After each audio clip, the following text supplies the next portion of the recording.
और जो आज हमारे कार्यक्रम का जो एजेंडा है वो हमारे प्रिय नेता उमेदराम जी बेनीवाल के जन्मदिन का है। मैं इस अवसर पर आप सभी लोग बड़ी संख्या में पधारे हो और उमेद जी के साथ में बड़ा काफिला के रूप में बड़ी संख्या में लोग आ रहे हैं। वो क्योंकि मुझे जोधपुर जाना था, 11 बजे जाना था, लेकिन मैंने जब पूछा तो वो 12 बजे जाएगी, तो फिर मैंने सोचा 1 बजे, तो मैं देरी से आया। कोई डॉक्टर को दिखाने का घर में कोई काम था, इसलिए जल्दी में था। फिर भी मैंने 2 बजे तक इंतजार किया, लेकिन ऐसे सार्वजनिक जो कार्यक्रम होते हैं उसमें समय लग जाता है। तो मैं मेरी तरफ से जो बधाई देता हूं और सामान्य जो हमारे राष्ट्रीय लोकतांत्रिक पार्टी के राष्ट्रीय संयोजक हनुमान जी बेनीवाल साहब, जिसके निर्देशन में यहाँ पर उमेदराम जी अच्छा कार्य कर रहे हैं, जन सेवा का कर रहे हैं, और आदरणीय हनुमान जी भी इस देश की ज्वलंत समस्याओं को लेकर दिल्ली से लेकर के राजस्थान की गाड़ी तक जन समस्याओं को लेकर के सीधा संवाद और सीधा संघर्ष करने की जो उनकी छवि है उसको कायम रखते हैं, और मैं उनके भी उज्जवल भविष्य की कामना करूंगा। देखिए, राजनीतिक अपनी जगह है, लेकिन एक लड़ने वाला व्यक्ति होता है तो उसके बारे में जो आदमी निडर हो करके जो लड़ता है उसकी प्रशंसा करने में या वो सही बात करने में कंजूसी नहीं करनी चाहिए, ऐसी मेरी मान्यता है। मुझे भी पिछले चुनाव में सामान्य हनुमान बेनीवाल साहब का और उस पार्टी का और तमाम जो किसान समुदाय, उसमें विशेष करके जाट समाज के लोगों का बहुत बड़ा आशीर्वाद मिला, और मैं उस आशीर्वाद तन से, मन से और धन से जो सहयोग दिया है वो अपने आप में मैं पूर्ति कर सकता हूं, क्योंकि मेरे समाज के वापिस वोट आपको अदा करा सकता हूं। लेकिन 2 जवानों ने मेरे लिए जो शहादत दी है उसकी और उसके परिवार की जो वहां कमी हुई है उन लोगों की, वो मैं कभी पूर्ति नहीं करूंगा और कर पाऊंगा नहीं। इसलिए मेरे ऊपर बहुत बड़ा इस समाज का ऋण है, वो मैं बहुत जिंदगी भर में याद रखूंगा कि उन लोगों ने मेरे को और मेरे सहयोग के लिए अपनी जान कुर्बान कर दी थी। वो मेरे लिए हमेशा मेरे जहन में रहेंगे कि दो व्यक्ति जिस समाज ने मेरे को एक राजनीतिक पद दिलाने के लिए, वोट देने के लिए, मेरी सभा में आने के लिए उन्होंने जो जान दी है वो मेरे जहन में, मेरे कलेज पर लिखा हुआ है। मैं किसी राजनीतिक पार्टी में रहूं, किसी भी दल में रहूं, चाहे नहीं रहूं, लेकिन जो इस समाज ने मेरे को समर्थन दिया है वो मैं ताज जीवन उसको याद रखूंगा। और आगे की राजनीति भी मैं कोई आज आपके मंच से नहीं कह रहा हूं कि आज जाट समाज के लोग यहाँ ज्यादा होंगे या और लोग आरएलपी के ज्यादा होंगे, इसलिए मैं ये बात कह रहा हूं। मैं हमेशा जब सार्वजनिक मंच पे बोलता हूं तब यही बात कहता हूं। मैं हमेशा आदरणीय हमारे जो आदर्श रहे गंगाराम जी चौधरी साहब का नाम लेता हूं। मैं हमेशा जो ऐसे महापुरुष रहे हैं, सर छोटू राम जी, शहीद भगत सिंह जी, ऐसे महापुरुषों का नाम लेता हूं। लेकिन मुझे एक बात की जो बिल्कुल टीस है वो आपके सामने रख रहा हूं कि हम लोग शहीद भगत सिंह के जीवन को नहीं पढ़ रहे हैं। इन बुजुर्गों से नहीं कहना चाहता हूं, ये जो युवा टीम बैठी है नी, इससे कहना चाहता हूं कि शहीद भगत सिंह के जीवन को पढ़िए। आज वो हम जिस प्रकार के जो राजनीति जिस तरीके की चल रही है इस देश में, वो SC, ST, OBC और माइनॉरिटी के हित में नहीं है। ये हम लोगों को सोचना पड़ेगा।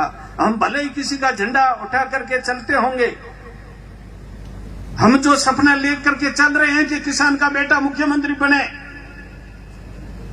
लेकिन जब भी किसान के बेटे और जब भी विधानसभा में ज्यादा संख्या में पहुंचे हैं, तब भी उस दूसरे वर्ग के लोगों ने षड्यंत्र करके टारगेट बनाया कि जाट का बेटा नहीं बनना चाहिए मुख्यमंत्री। और उस लड़ाई को हनुमान जी बेनीवाल साहब लड़ रहे हैं, लेकिन हमारे गले नहीं उतरेगी। हमारे चश्मा कभी कोई बीजेपी का लग जाता है, कभी कांग्रेस का लग जाता है, तो कभी और पार्टियों का लग जाता है, लेकिन हम लोग हमारे महापुरुषों के इतिहास को, ओबीसी का दर्जा कैसे मिला ये आपको पता है। कितने लोगों ने मेहनत की तब जाके मिला है। आज ओबीसी का जो 8 लाख वाला तो क्रीमी लेयर में आ जाता है, और 10 लाख जिसकी आमदनी है वो गरीब तबके में आते हैं। ये आप लोग उस बात पे सोचते नहीं हो, ये समझने की बात है आप लोगों को। SC ST OBC के जो पद भरे जाने चाहिए, हमारे लोग जो जनरल कैटेगरी में फाइट कर रहे हैं मेरिट को, उन लोगों को उस कैटेगरी में डाल दिया जाता है। देखिए जो देश की राजनीति है, पहलवानों के साथ क्या हो रहा है। जब देश का नाम विदेश में, जब पूरे अंतर्राष्ट्रीय स्तर पे पहलवान ऊंचा कर रहे थे, तब तो इस देश के लोग गदगद हो रहे थे। आज जब उन्हीं पहलवानों के साथ अत्याचार और जुल्म होता है, तब उसको एक जाति के बंधन में बांध करके और उल्टे सीधे कमेंट्स करने लग जाते हैं। ये लोगों को, ये करने वाले कौन लोग हैं, उनको याद नोट करना चाहिए इस जहन में। तब जाकर के हम देखेंगे कि हम लोग सही रास्ते पर हैं। आज जब बजरी का मुद्दा उठा रहे थे हनुमान जी बेनीवाल साहब, मैं बहुत कमेंट्स नहीं करता हूं, कभी कमेंट्स नहीं करता हूं। कुछ लोग करते हैं छोटी मोटी अच्छी बातों में, किसी जाति, राजनीति या किसी धर्म या व्यक्ति के बारे में कभी कमेंट्स नहीं करता हूं। जो एक सच्चे इंसान को, एक अच्छे नागरिक को करने चाहिए, जो शोभा नहीं देता वैसा कभी नहीं लिखता हूं। लेकिन जिस प्रकार के मैं कमेंट्स लोगों के देख रहा हूं, तो लोग खड़े हो जाते हैं। बजरी में किसको लूटा जा रहा है? अकेले की जाटों पे हो रहा है क्या? बजरी के पैसे भरने पड़ते हैं। जो व्यक्ति झूंपड़ा बना करके बैठ रहा है, उसको बजरी की जरूरत है, लेकिन खड़े हो जाते हैं। फिर हनुमान जी को कहना पड़ा कि जो लोग उसके बजरी माफिया के पक्ष में खड़े हो रहे हैं, उनको फ्री दे दे वो अपनी समाज को, मैं बिल्कुल मेरा आंदोलन वापस ले लूंगा। दिया क्या फ्री?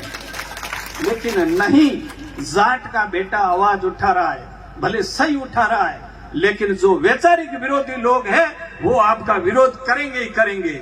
आप भले भूल करो, लेकिन वो लोग नहीं चूकेंगे जिन लोगों ने जिंदगी भर SC ST OBC जिनको गुलाम बना के रखा है। और आज जो गुलाम और नीचे जो पगरखों की जगह बैठने वाला व्यक्ति अगर मंच में बैठता है, कुर्सी पे बैठता है, तो उन लोगों को, जिन लोगों ने सदियों से लोगों को झुका के रखा, उनको तकलीफ होनी स्वाभाविक है।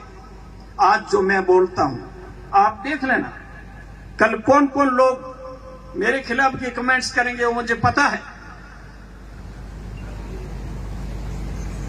आपको पता है कि आज मेरी जान को कितना खतरा है। मेरे साथ में गनमैन क्यों खड़ा है? मैं कोई बहुत बड़ा कोई यहां का लीडर हूं क्या? लेकिन ये मेरे समाज ने दिया है। आवाज सच्चाई की उठाना भी खतरे से कम नहीं है। हम लोग, और विशेष करके अनुसूचित जाति और जनजाति के लोग, हम लोग तो आप लोगों के बल पर इतनी आवाज उठा रहे हैं कि कुछ लोग तो दबाना चाहते हैं, लेकिन जो किसान वर्ग है, जो लोग हमें सामान्य सीट से वोट दे सकते हैं, तो हमारे साथ में खड़े भी हो सकते हैं। तो इसलिए मुझे इस किसान वर्ग से बहुत उम्मीद है। मैं अपना बड़ा भाई मान करके अनुसूचित जाति और जनजाति का, हम आपके साथ कंधे से कंधा मिला के चलेंगे। और मेहरबानी करके आप लोग सक्षम हो वो गरीब के पक्ष में खुल के खड़े रहना, फिर हमारे को कोई नहीं हिला सकेगा, ये भले कुछ भी करें। और मैं मेरी बात ज्यादा नहीं कहूंगा।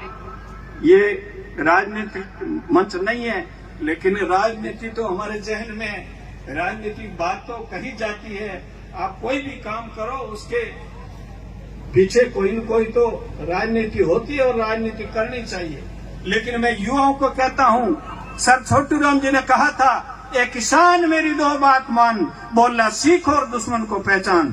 तो आप लोग भूलिए मत, हम लोग कौन हैं, कहां से आए हैं, किस स्थिति में। हमारे बाबा साहब बी आर अम्बेडकर ने कहा था, जो कौम अपना इतिहास नहीं जानती वो कौम अपने इतिहास का निर्माण भी नहीं कर सकती।